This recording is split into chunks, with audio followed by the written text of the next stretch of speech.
दंडवत हो।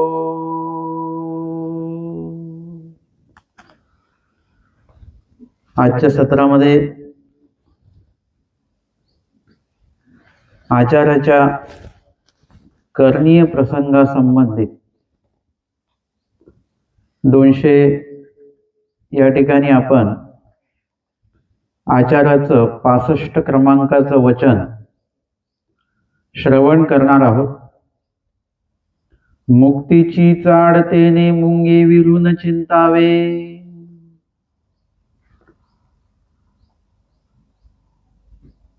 आधीच्या वचनामध्ये स्वामी सांगतात, काय करायला सांगतात, तर तुम्हा मारिता आणि पूजिता या दोन्ही विषयी समानत्व ठेवायला सांगतात। मारिता जो आहे त्याच्याविषयी कुठलाही विरोध नसला पाहिजे आणि पूजिता जो आहे त्याच्याविषयी कुठल्याही प्रकारचा उपकाराचा भाव आपल्या मनामध्ये नसला पाहिजे। अशा समतोल ठेवण्यातून हा प्रवास जो आहे, ही साधना जी आहे ती आपल्याला स्वामींनी विहित केलेली आहे।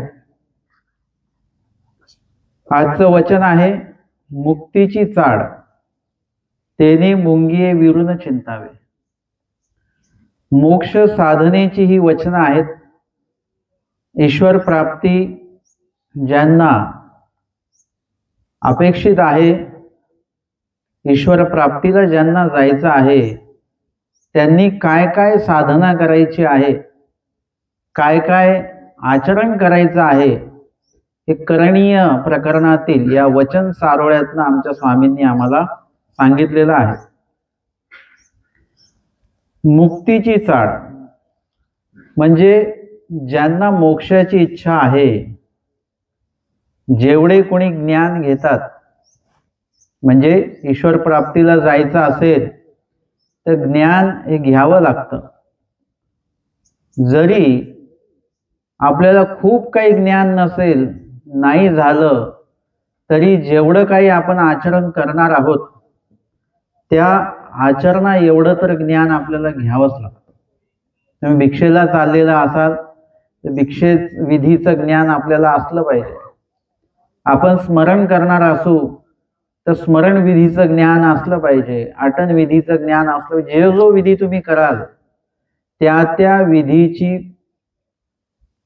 थोडी का होईना आपल्याला माहिती असली पाहिजे, आणि ज्यावेळी ते आपण आचरण करायला लागू त्यावेळी त्या संदर्भात त्या ज्ञानाची पूर्तता होईल आणि त्या विधी संबंधित जे जे काही अपेक्षित आहे ते तुम्हाला कळतच राहणार आहे। परंतु सुरुवात करण्याआधी त्या संबंधित ज्ञान असणं गरजेचं आहे। आणि ज्ञान असलेले सर्वच लोक दीक्षा घेतातच, अनुसरतातच असं पण नाही आहे।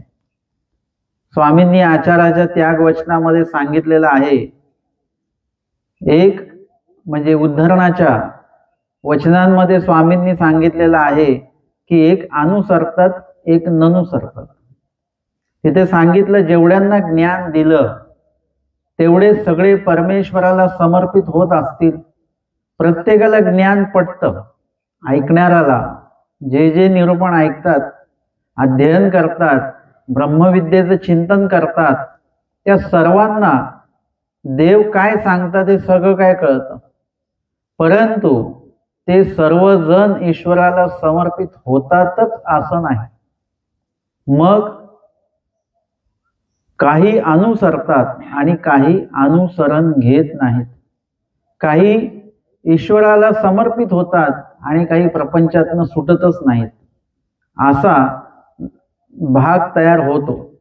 आणि म्हणून स्वामींनी सांगितलेलं आहे की ज्यांना मुक्तीची चाड आहे, मोक्षाची इच्छा आहे, परमेश्वर प्राप्तीची इच्छा आहे, इथे आमच्या स्वामींचं म्हणजे परमेश्वर अवताराचं सन्निधान एवढं सुखदायक आहे, आनंददायक आहे, दुःख निवृत्ती करणारं आहे आणि कर्माचं क्षालन करणारं आहे, अयोग्यता अनधिकार खंतीचं क्षालन करणारं असं परमेश्वर अवताराचं सन्निधान आहे.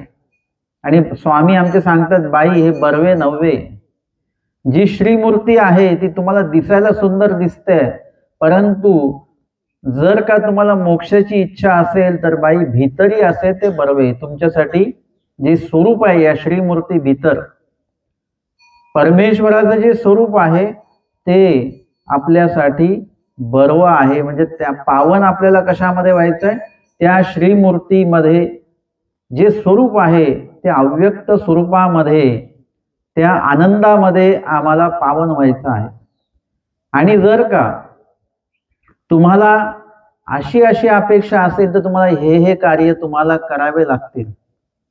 चांगले गुण मिळवायचे आहेत का, मग चांगला अभ्यास करावा लागेल. चांगले गुण मिळवण्यासाठी चांगला अभ्यास करावा लागेल. त्याप्रमाणे ईश्वर प्राप्ती जर का पाहिजे असेल तर ही आपली जर का साधना जी आहे ईश्वर प्राप्तीकडे आम्हाला न्यायची असेल, नाहीतर काय होईल की ही साधना इथल्या इथेच घुटमळत राहू, आपण मानव पंथात राहू, आपण उपदेशी पण राहू, उपदेश घेऊन अनेक वर्ष पण होतील आपल्याला, परंतु तरीही आपली साधना जी आहे ती एका विशिष्ट मर्यादेमध्येच फिरत राहणार. आपलं ज्ञानस्तर वाढणार नाही, आचरण स्तर वाढणार नाही. नित्य निमित्त विधीचा जो काही स्तर आहे तो आपला वाढला पाहिजे, ज्ञान वाढलं पाहिजे. प्रत्येक टप्प्यामध्ये प्रत्येक क्षणाला आपल्याला आपलं ज्ञान वाढवता आलं पाहिजे.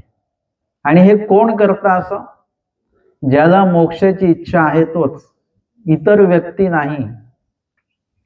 संन्यास घेणं किंवा प्रपंचामध्ये राहून वास्तविक धर्मापर्यंत पोहोचणं, उपदेश धर्म हा एक प्रकार वेगळा आहे. पंथामध्ये तुम्ही प्रवेश करता त्यावेळेला तुम्ही उपदेशाच्या मार्फत पंथामध्ये येता, 5 नामांची साधना तुम्हाला मिळते, परंतु आपल्याला ती साधना काय करायची आहे, वृद्धिंगत करायची आहे. स्वामींच्या आचरणाकडे आपल्याला जायचं. जेवढं काही स्वामींनी आम्हाला करायला सांगितलेलं आहे, करणीय प्रकरणामध्ये फक्त हीच वचनं येत नाही, जे काही स्वामींनी करायला आम्हाला सांगितलेलं आहे त्या सर्व वचनांना आपण करणीय प्रकरण असंच म्हणू शकतो. पण या सारोळ्यामध्ये विशेष प्रकारे स्वामींनी काय केलेलं आहे, त्या साधकाला विशेष निरूपण, विशेष साधना त्यांना विहित केलेली आहे, म्हणून हे करणीय प्रकरणामध्ये ते येतं. आणि हे सर्व ऐकल्यानंतर, ऐकत असताना जर का तुम्हाला वाटलं की मला ईश्वर प्राप्तीला जायचं आहे, कारण की आपण सुख दुःखामध्ये अडकलेलो आहोत, आपल्याला सुखही आणि दुःखही दोन्ही गोष्टी पाहिजे असतात. नुसतं सुख असेल तर नाही चालत. आपल्याला पंखा वगैरे कधी चांगला वाटतो, जेव्हा आपण उन्हातनं आलेलो असतो, दुःख झालेलं असतं, त्यावेळेला पंखा लावला तर आपल्याला बरं वाटतं. आपल्याला उष्ण पाणी, गरम पाणी पायावर घ्यायला किंवा चहा घ्यायला कधी बरं वाटतं, जेव्हा आपण थंडीतनं आलेलो असतो, तो त्रास झालेला असतो.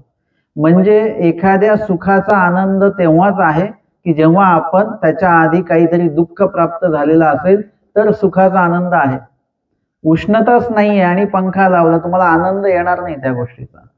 आपण सुख दुःखामध्ये अडकलेलो आहोत आणि सुखाशिवाय दुःख नाही, दुःखाशिवाय सुख नाही. आमचे स्वामी सांगतात की दुःख मिश्रित, सुख कसं आहे, दुःख मिश्रित आहे. आणि त्या दुःख मिश्रिताशीच आपण काय आलंय, बांधलेलो आहोत. आणि त्यामुळे या ठिकाणी स्वामींनी सांगितलं की जर या सुखदुःखातनं आपल्याला मुक्त व्हायचं असेल, याच्यातनं बाहेर पडायचं असेल तर तुम्हाला काय करावं लागेल, मुक्तीची चाड. म्हणजे सर्वात पहिले तर तुम्हाला मुक्तीची चाड, मागील वचनामध्ये बघितलं की संसाराचा त्रस आणि भल्याची चाड. भलं काय आहे आपल्या जीवनामध्ये, भलं एकच आहे, ते म्हणजे परमेश्वर सन्निधान. मग ते श्रीमूर्तीचं सन्निधान असो, ते ज्ञानाचं सन्निधान आहे, आचरणाचं सन्निधान आहे, आणि ईश्वर स्वरूपाचं, ईश्वर आनंदाचं सन्निधान आहे ते सर्व आपल्या भल्यासाठी आहेत. आमचे जानोपाध्याय स्वामींच्या भेटीला आलेले प्रथमच काही दिवस थांबून जेव्हा ते घराकडे परत निघाले, निघताना ते स्वामींना म्हणतात की देवा, आपला मला तांबूळ प्रसाद जो आहे तो मला पाहिजे. स्वामी जे काही तांबूळ ग्रहण करायचे, तो तांबूळ जेव्हा स्वामी परित्याग करायचा त्या तांबूळाचा, त्यावेळेला तो प्रसाद जो आहे तो सर्वांना दिला जायचा. जानोपाध्यांनी सुद्धा तो प्रसाद मागितलेला आहे. इंद्रभटांनी सुद्धा तांबूळ प्रसाद मागितला. स्वामी विचारतात, तो तुम्ही जो काही प्रसाद मागताय आमच्याकडे, तो विधी आहे की भाव आहे? ते म्हणतात जी भाव आहे. स्वामी म्हणतात, भाव व्यभिचारिया, म्हणजे भाव आता तुमचा आहे, पण थोड्या वेळाने तो भाव कमी होऊ शकतो. किंवा इतरांना बघून आपल्याला वाटतं आपल्यालाही प्रसाद पाहिजे, परंतु थोड्या वेळाने आपला भाव बदलू शकतो. भाव हा व्यभिचारी आहे, बदलणार आहे क्षणाक्षणाला. तसं जानोपाध्यांनी पण स्वामींना प्रसाद मागितले, तांबूळ प्रसाद. त्यावेळेला स्वामींनी त्यांना काय सांगितलेलं आहे, आमचा जर का तुम्ही प्रसाद घेतला तर तुमचं नुकसान होईल बरं का. तुम्हाला संपत्तीमध्ये वाटा मिळणार नाही, घरी मान सन्मान मिळणार नाही, तुम्हाला तुमच्या त्या परिवारातनं बहिष्कृत केल्या जाईल.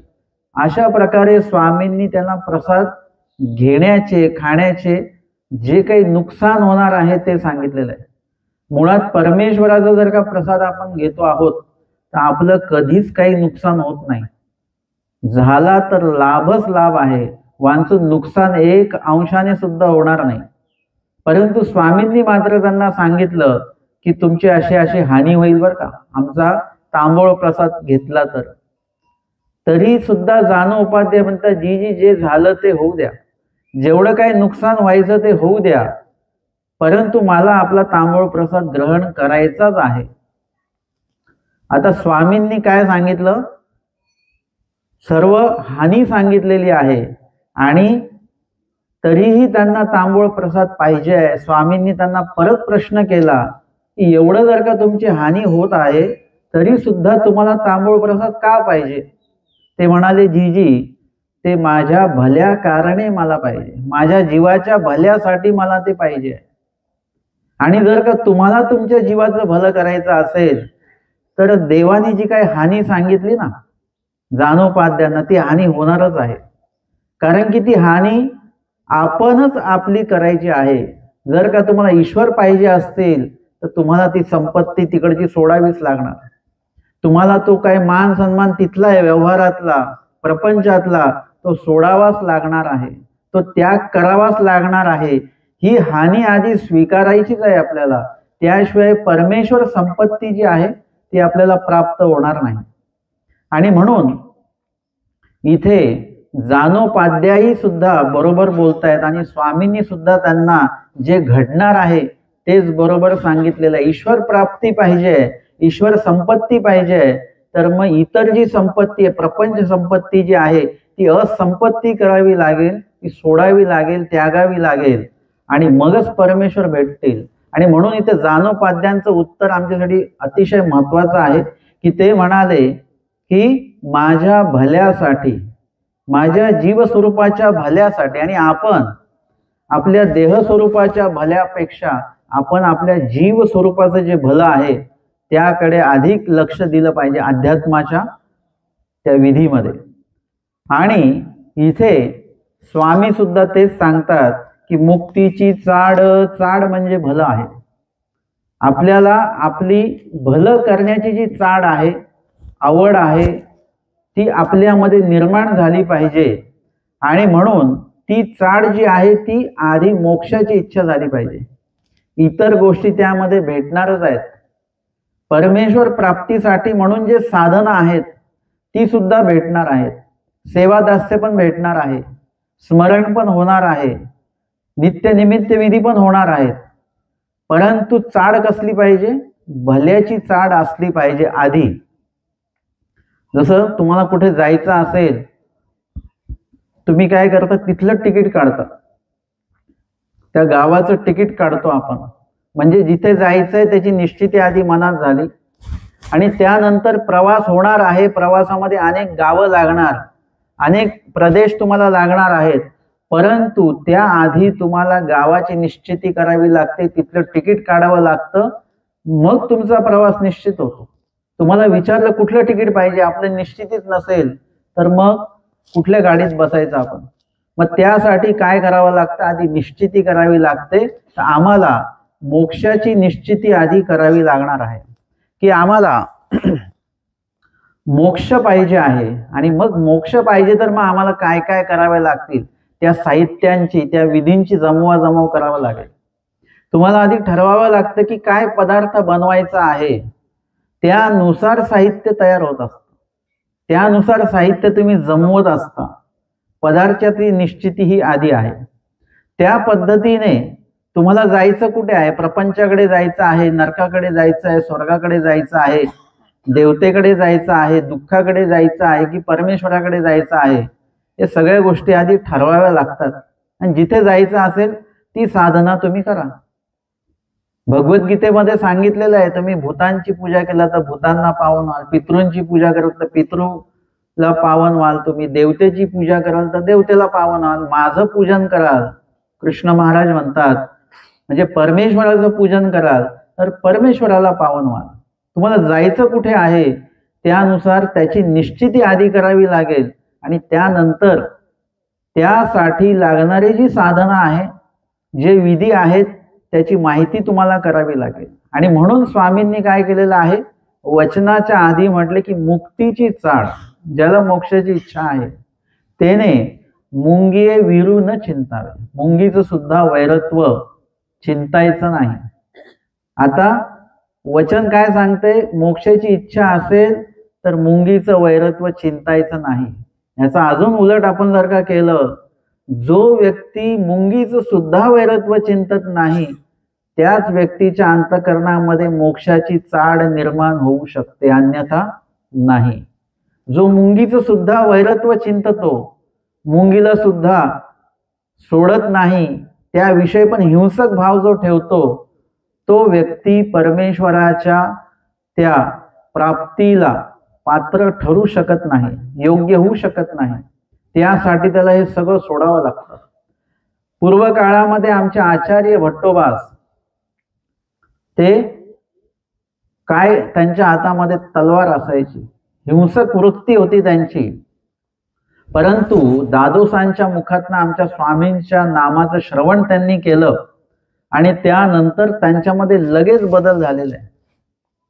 थोड्या वेळ आधी दादोसांच्या ज्या वाहना आहेत, चपला, त्या त्यांनी तलवारीच्या टोकाने उचलून भिरकवून दिलेल्या होत्या, इतका राग त्यांना आलेला होता. आणि थोड्या वेळानेच आमच्या स्वामींच्या नामाचं श्रवण त्यांच्या अंतःकरणापर्यंत गेलं आणि लगेच त्यांच्यामध्ये बदल होऊन गेला. स्वामींच्या भेटीची इच्छा निर्माण झाली, स्वामींची भेट झाली सिन्नरला, आणि स्वामी त्यांना म्हणतात, आता तुम्हाला इथून काय होणार आहे, स्थित्यंतर तुमच्यामध्ये बदल होणार आहे. म्हणजे त्यांचं अंतःकरण जे आधी हिंसक वृत्तीचं होतं ते पूर्णपणे बदलून गेलं, शांत झालं, शुद्ध झालं, पवित्र झालं, आणि वैरत्व जे काही होतं ते सर्व निघून गेलं. हे काय, कशामुळे, मुक्तीची चाड निर्माण झाली. कुठेतरी वाटलं मनामध्ये, अंतःकरणामध्ये की हे सगळं सोडून दिलं पाहिजे. ती तयारी दाखवल्यानंतर मग स्थित्यंतराचा भाग आहे. तुम्ही सुद्धा तयार होण्यासाठी, बदलण्यासाठी तुम्ही तयार असले पाहिजे, तरच स्वामी सुद्धा आपल्याला बदलू शकतात. दोन्हीकडनं असलं पाहिजे. परमेश्वर आपल्याला घडवण्यासाठी, मडवण्यासाठी तयार आहेत, परंतु आपण सुद्धा स्वामींच्या त्या घडवण्या मडवण्याला, त्या प्रक्रियेला आपण सुद्धा तयार असलो पाहिजे. जर का आपला कड नसेल तर ती प्रक्रिया तिथेच थांबून राहणार आहे, आणि ती थांबलेली आहे. स्वामींचा गड देवाने केलेला आहे, परमेश्वराचा गड परमेश्वराने केलेला आहे, आपलाच कड फक्त बाकी आहे. आणि ती प्रक्रिया तेव्हाच पुढे चालेल जेव्हा आपला सुद्धा कड त्याच्यामध्ये असेल. आणि म्हणून ती भल्याची चाड सर्वात आधी निर्माण झाली पाहिजे, आणि मग अशी निर्माण झालेली चाड जी असेल, मग तुम्ही कुणाचंही वैर चिंतणार नाही. आणि चिंतलं तर त्याबद्दल तुम्हाला अंतःकरणामध्ये दुःख निश्चित प्रमाणामध्ये असणार आहे. स्वामी सांगतात त्याप्रमाणे जो वासनिक दशेतला जो व्यक्ती आहे, उपदेशी आहे, पण उपदेशी असून प्रापंचिक असून ज्याने ज्ञानस्तर आपला वाढवला, स्मरण निष्ठता त्यांनी त्याची वाढवलेली आहे आणि विधी अविधीचं ज्ञान आहे, त्याचं आचरण सुद्धा जेवढं जमेल तो करतो, अशा व्यक्तीला वासनिक असं म्हटलं जातं. आणि वासनिकाची विशेषता अशी आहे की तो अनिष्ट सेवा पोळे. थोडं जरी चुकीचं वर्तन झालं, ईश्वर आज्ञे व्यतिरिक्त जर का वर्तन झालं की तो अंतःकरणामध्ये पोळतो, दुःख होतं, प्रायश्चित्त त्याच्या मनामध्ये सुरू राहतं. प्रायश्चित्त हे काही वर्षाकाठी घ्यायची काही पद्धत नाही आहे. प्रायश्चित्त जे आहे हे सतत आपल्या अंतःकरणामध्ये असलं पाहिजे. आमच्या बाईसांच्या मनामध्ये, अंतःकरणामध्ये सतत ते प्रायश्चित्त होतं की मी देवाला पाय पुसणं बसायला दिलं, शिळं अन्न दिलं, स्वामींचा अवमान केला, उचासनी बसली मी.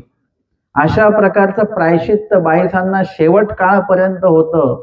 जळत होत्या बाईसा आतमधल्या आतमध्ये, तेच प्रायश्चित्त आहे त्यांचं.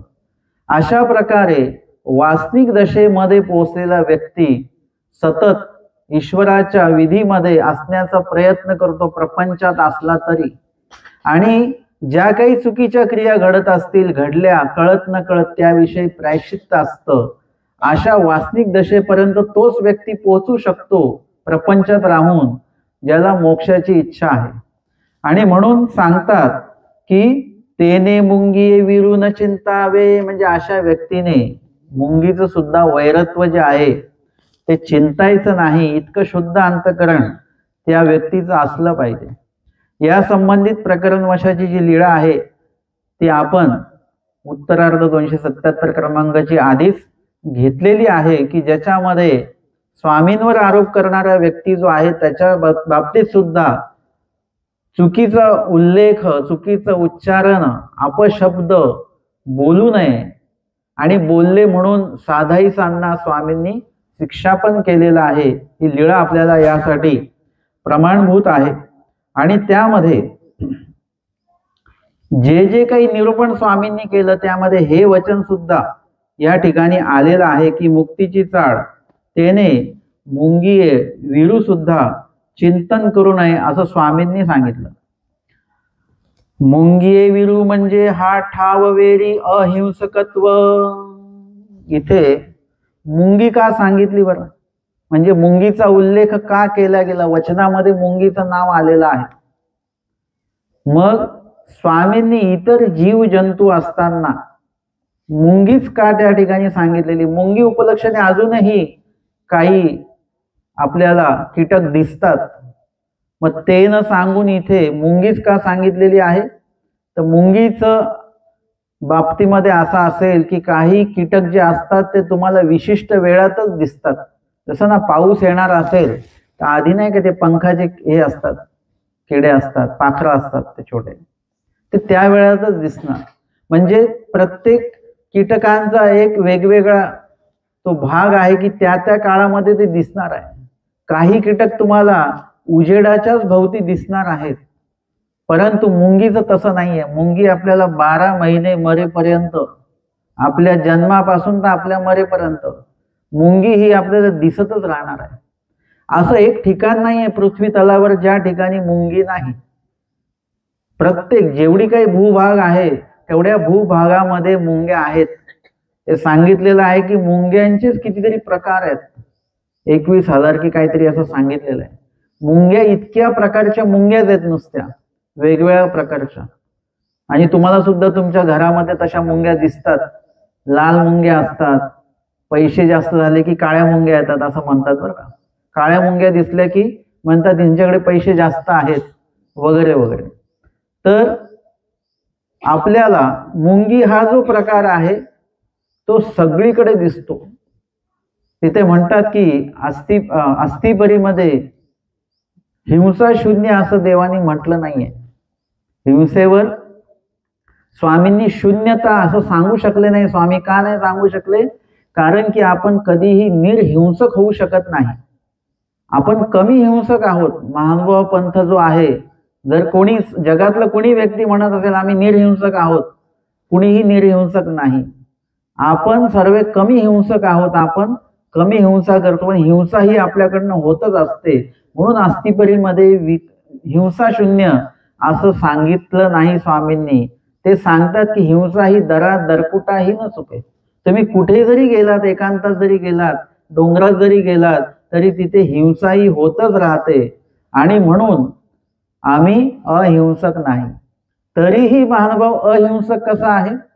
कारण की हिंसा त्यालाही म्हणतात ज्याच्यामध्ये हिंसक भाव आहे, तमतमपणा आहे आणि हिंसा करण्याची वृत्ती आहे, तो हिंसक व्यक्ती आहे. महानुभाव तसा नाही आहे. महानुभाव व्यक्ती जो आहे तो निर्हिंसक ह्यासाठी आहे कारण की त्याच्यामध्ये ती तमाची भावना नाही आहे, हिंसेची भावना नाही आहे. तो स्वतःहून स्वतःच्या कडेने कुठल्याही प्रकारची हिंसा करण्याला निमित्त ठरत नाही. स्वतः करत तर नाहीच, पण निमित्त सुद्धा ठरत नाही. म्हणून महानुभाव कोण आहे? निर्हिंसक आहे. ती भावना आहे. आणि ती निर्हिंसकाची जी भावना आहे ती कुठून सुरू होते? मुंगीपासून सुरू होते. आपण बघितलं की मुंगी असा प्राणी आहे जो दिसल्यानंतर आपल्याला दुःखच होतं, आपल्याला आनंद होत नाही. आपल्याला त्या प्राण्यापासनं नुकसानच आहे, इजाच होणार आहे, दुःखच होणार आहे.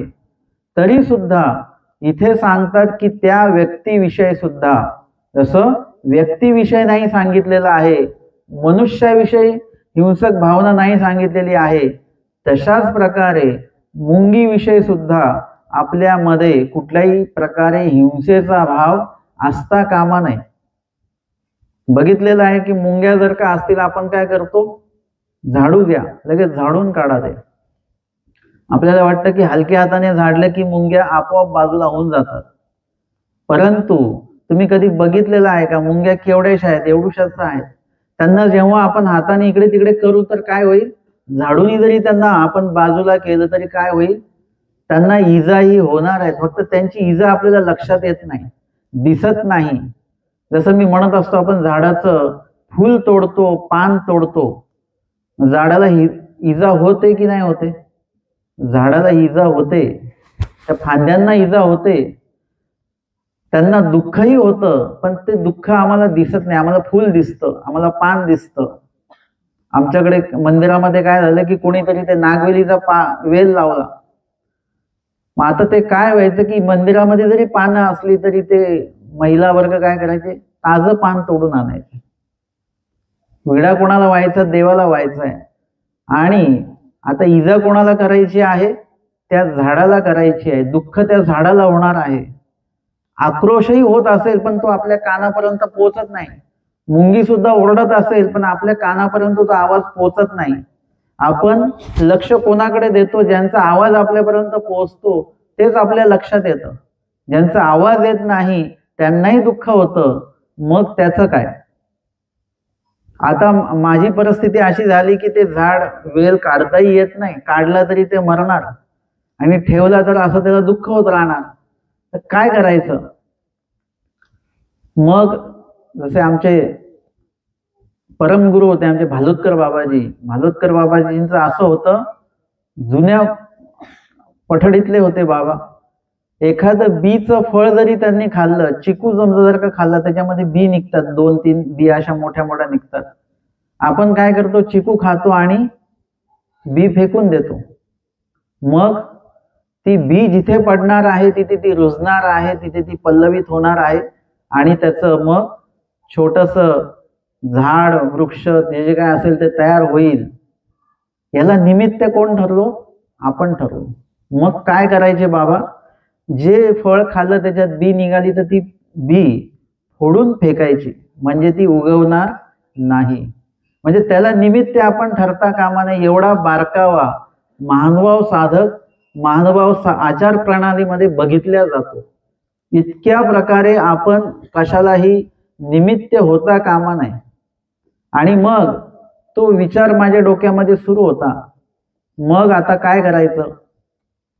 आपोआप काय झालं की ते झाड आपोआपच सुकून गेलं. आपल्याला काही करावं लागलं नाही, काही नाही. ती वेल जी होती पानांची ती आपोआपच सुकून गेली आणि तो विषय त्याच ठिकाणी थांबून गेला. नाही तर आपल्याला परत काय करायचं काय नाही, कारण की त्या कार्याला आपण सुद्धा कुठेतरी निमित्त होत असतो. म्हणून या ठिकाणी ही भावना जी आहे आपल्याला इथपर्यंत अहिंसकत्व ठेवायचं आहे की आपल्यामुळे कुणी दुखावल्याच गेलं नाही पाहिजे. अर्थातच दुखावल्या जाणारच नाही असं काही नाही बरं का. आपण चांगलं जरी करत असलो तरी आपल्यामुळे अनेक लोक उगाचच दुखावल्या जात असतात, किंवा विधी आचरणामध्ये काही ना काहीतरी होत राहतच आपलं. आपली जरी भावना चांगली असेल तरी कोण ना कोण दुखावल्या जातं. पण स्वामी म्हणतात की तुम्ही स्वतःहून आवर्जून कोणाला दुखावू नका, आवर्जून हिंसा करू नका. एरवी सेवा दास्यामध्ये हालचालीमध्ये हिंसा ही होणार आहेच आहे. आणि म्हणून इथे सांगतात की मुंगी विरू म्हणजे हा टावेरी अहिंसकत्व, म्हणजे मुंगीचं सुद्धा वैरत्व चिंतायचं नाही. मुंगी हा त्या ठिकाणी सांगितलेला आहे. एकीकडे आपल्याला सांगितलं जातंय की गाय वाचवा, गोरक्षण हा एक हे चालू आहे, सध्या अभियान सुरू आहे गोरक्षणाचा. पण आमच्या महानुभावांची सुरुवात जी आहे आमच्या स्वामींनी कुठून करून दिलेली आहे? मुंगी पासून करून दिले, की मुंगीची सुद्धा हत्या करायची नाही. मग त्यामध्ये अजून पुढे कुठले कुठले जीवजंतू येतील, कोण कोण प्राणी येतील, पक्षी येतील, कोण कोण सजीव येतील, त्यांची सुद्धा हत्या आपल्याला करायची नाही. इतका बारकावा महानुभाव तत्वज्ञानामध्ये श्री चक्रधर स्वामींनी मांडलेला आहे. आणि म्हणून इथे आम्ही खऱ्या अर्थाने अहिंसक म्हणवल्या जाणार आहोत. म्हणून स्वामींनी इथे मुंगी विरू न चिंतावे ह्या अहिंसकत्वाचा भाग इथून सुरू केलेला आहे. शौच अज्ञान. आता मुंगीचं नाव जर का देवाने वचनात घेतलेलं आहे आणि तिला इजा पोचवू नका, दुखावू नका असं जर का देवाने सांगितलंय, म्हणजे मुंगी कोणतरी महान असेल, महत्वाची असेल, श्रेष्ठ असेल. तर स्वामी तिथे सांगतात शौच अज्ञान म्हणजे मुंगी कशी आहे? असमर्थ आहे. कुठल्याच अर्थाने ती समर्थ नाही आहे. तिचा जन्म कधी होतो, कधी लगेच मृत्यू होतो, किती दिवसात होतो, हवेने सुद्धा उडून जाते ती. म्हणजे तिच्या जन्माची निश्चिती नाही, जगण्याची निश्चिती नाहीये तिच्या. कशी मरेल, काय मरेल, म्हणजे तिला स्वतःचं जन्म मरण हे सुद्धा व्यवस्थितपणे सांभाळता येणार नाही, अशी ती स्वतःच्याच जीवनाविषयी ती असमर्थ आहे. मनुष्य प्राणी किंवा इतर प्राणी तरी स्वतःला वाचवण्यासाठी विशिष्ट प्रयत्न करतील. पक्षी असेल तर त्या ठिकाणी उडून जाऊन दुसरीकडे जाऊन बसतील, पशु असतील तिकडून निघून जातील. पण मुंगी जी असेल तिच्यावर जर का संकट आलं एखादं तर ती काहीच करू शकत नाही. ते संकटाला तिला सामोरे जावं लागतं आणि त्याच्यामध्ये तिचा जीवही जातो. मग ही कशी आहे? असमर्थ, म्हणजे ती काही समर्थ वगैरे काही नाहीये, खूप काही मोठी वगैरे अशी काही नाही आहे, शरीराने पण छोटीच आहे. आणि अज्ञान, आणि मुंगीला कुठल्याही प्रकारचं ज्ञान हा प्रकार थोडासा कमी असतो. का बरं? अज्ञान म्हटलं ना, जिकडे मरण असतं तिकडेच ती मुंगी जात असते. तिला असं कळत नाही की इथे माणसं वावरतायत, त्यांच्या एखाद्याच्या पायाखाली आपण येऊ, तिकडे जायला नको. कारण की आपण काही खाली बघत नाही है ना. आपण चालताना आपण खाली बघतो का की मुंगी आहे का, किडा आहे का, काय आहे, मुंगळा आहे का? देवपूजेला आपण दंडवत करतो, तिथे मुंगी आहे का खाली? आपण पदयात्रेत चालतो, तिथे काही आहेत का मुंगी वगैरे काही? हे खाली बघून चालता आलं पाहिजे. तुम्ही जर का मार्गात राहिलात, आम्ही वांबोरीला आश्रमात असताना स्थानवंदन करायला आम्ही जायचो, तर तिथे असं आहे की आम्हाला खाली बघून चालावं लागायचं, कारण की खाली जमीन आहे, रस्ता आहे, त्याला कुठे ना कुठे मुंग्या असायच्या. तिथे थंडावा जर का असेल वगैरे, मग तिथे मुंग्या निघालेल्या असायच्या. मग त्या मुंग्या चुकवून जायचं, त्यांच्यावर पाय देऊन जायचं नाही, मग ते चुकवून जायचं. म्हणजे ते लक्ष आपलं असलं पाहिजे, खाली आपल्या काही कीटक आहेत का, काही जंतू आहेत का, त्यांना टाळून आपण आपला प्रवास केला पाहिजे. म्हणून मुंगी तर अज्ञान आहे, तिला तिचं मरण जन्म काही कळत नाही, परंतु आपल्याला मात्र कळतं. म्हणून आपण काय केलं पाहिजे? ती हिंसा जी आहे मुंगीची ती टाळली पाहिजे. कवण दोष पा, इथे टीकाकारांनी शंका केलेली आहे की मुंगीचं जर का हिंसा जर का झाली किंवा मुंगी उपलक्षणे जे जीव आहेत त्यांची हिंसा जर का झाली तर कवण दोष म्हणजे काय दोष घडू शकतो बरं, काय आपल्याला पातक लागू शकतं, काय नुकसान आपलं होऊ शकतं, असं त्यांनी विचारलेलं आहे ना. अविधीचा प्रसव उत्तरही त्यांनीच दिलेलं आहे. अविधीचा प्रसव म्हणजे स्वामींच्या वचनाचा आधार आहे. या प्रत्येक जे काही आपण पक्ष म्हणतो आहोत त्या प्रत्येक पक्षाला स्वामींच्या वचनाचा आधार, लीळेचा आधार, निरूपणाचा आधार आहे. इथे सांगतात अविधीचा प्रसव म्हणजे आपला मुंगीचं हिंसा केल्याने छोटासा अविधी घडलेला आहे. हळूहळू काय होईल, अविधीचा प्रसव म्हणजे तो छोटा छोटाच अविधी मोठा मोठा होत जाईल. छोटाच अविधी मोठ्या प्रमाणामध्ये घडेल आणि अशा प्रकारे भरपूर हिंसा होता होता एखादी मोठ्या हिंसेला आपण निमित्त ठरू. हा टप्पा वाढत जात असतो. जसं इथे सांगितलेलं आहे की कुठे काही हिंसा होत असेल वगैरे तर आपण तिथे थांबू नये, आपण निघून जावं तिथून. का बरं? तुम्हाला पहिल्या वेळेला ती हिंसा होताना जर का तुम्ही बघितलं एखाद्या प्राण्याचा बळी दिला जातोय, तुम्ही लांब उभे आहात आणि तिकडे ते सुरू असेल तर आपण तिथे थांबायचं नाही. का नाही थांबायचं? कारण की ते हिंसक ठिकाण झालं, तामस ठिकाण झालं.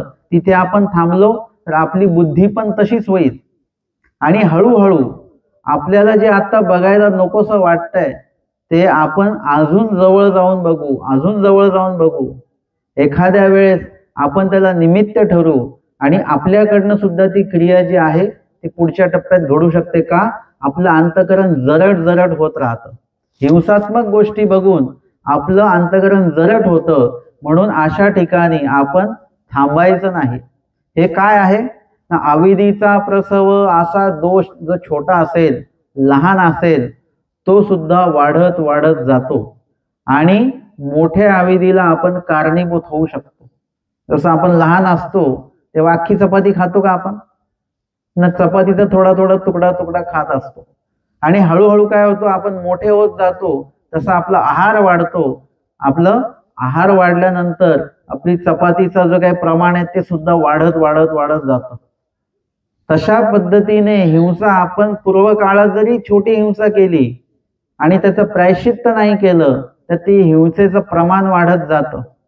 मुंगीची हिंसा केली तर अनेक मुंग्या त्याच्यातनं मारल्या जातील. मुंगीकडे पंचज्ञान इंद्रिय नाही.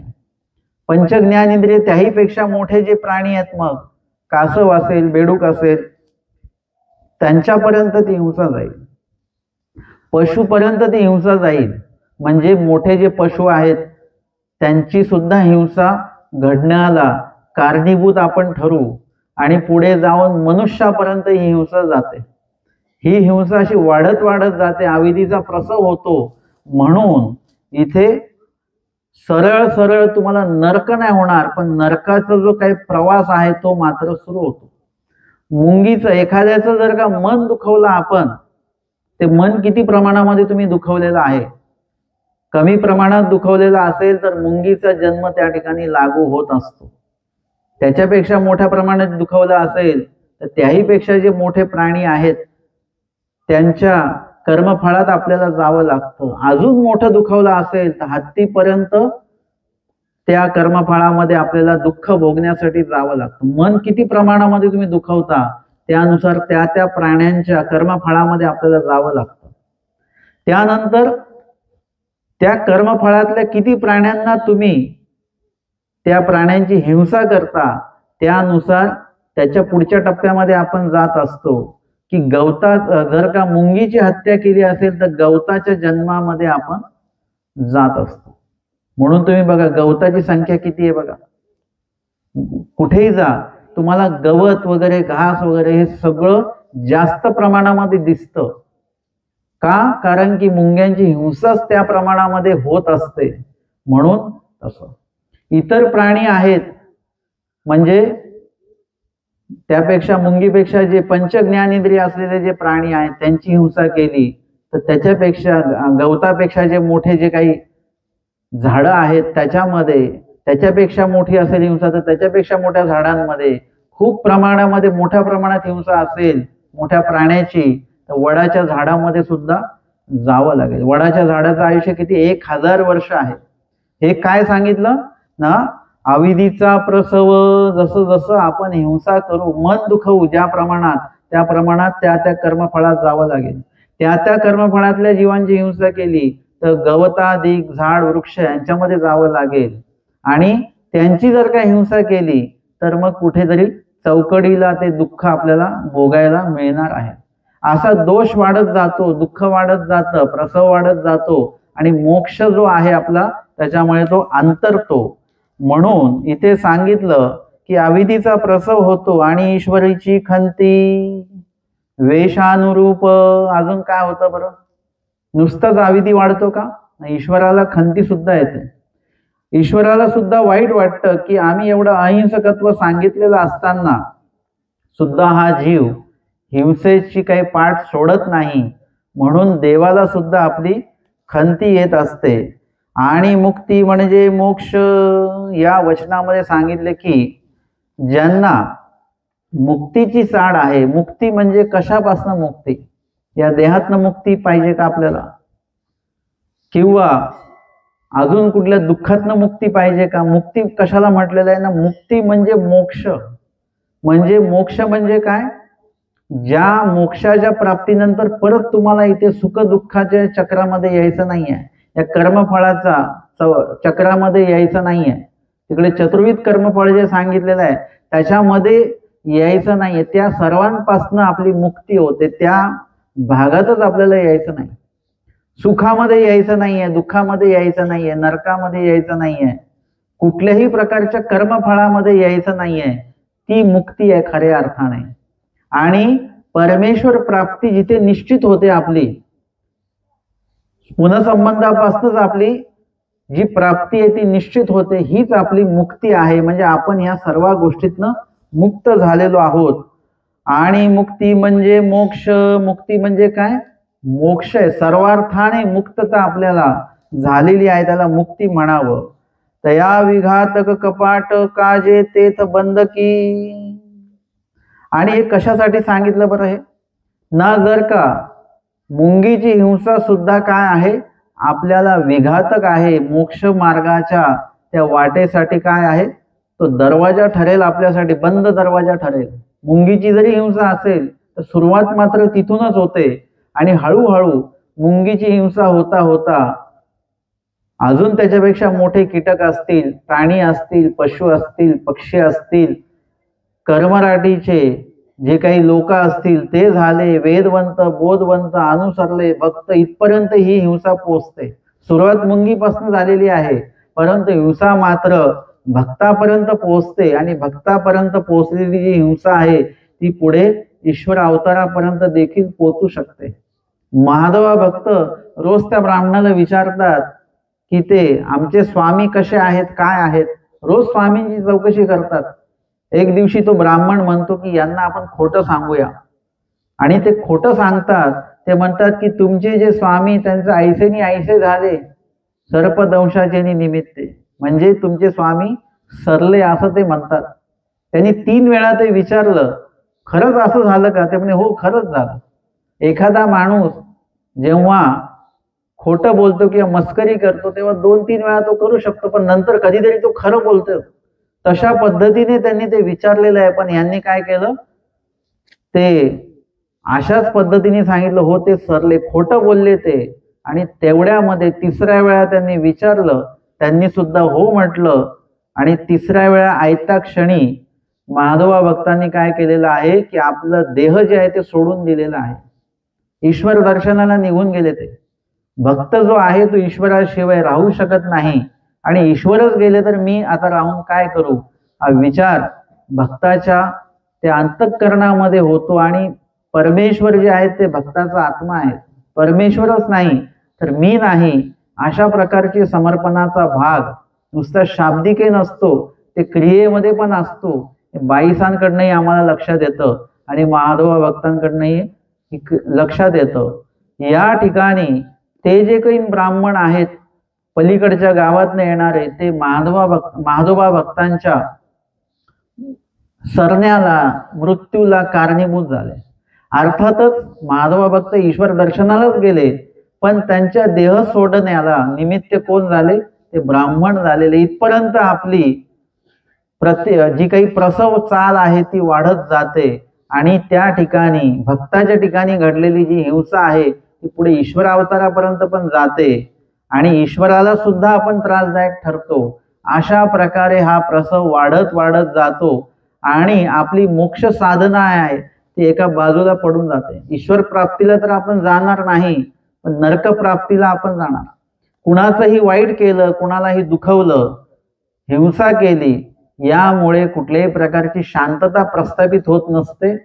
आपल्या मनामध्ये सुद्धा नाही, इतरांच्याही मनामध्ये ते होत नाही आणि होता होय आपल्याला त्याच्यामुळे दुःखच होतं, नरक होतात आणि या सर्वांपासून आपल्याला वाचायचं आहे आणि सोबतच ईश्वराच्या मोक्षाची सुद्धा साधना जी आहे ती आपल्याला पूर्णत्वास न्यायची आहे, ईश्वर प्राप्तीपर्यंत पोहोचायचं आहे.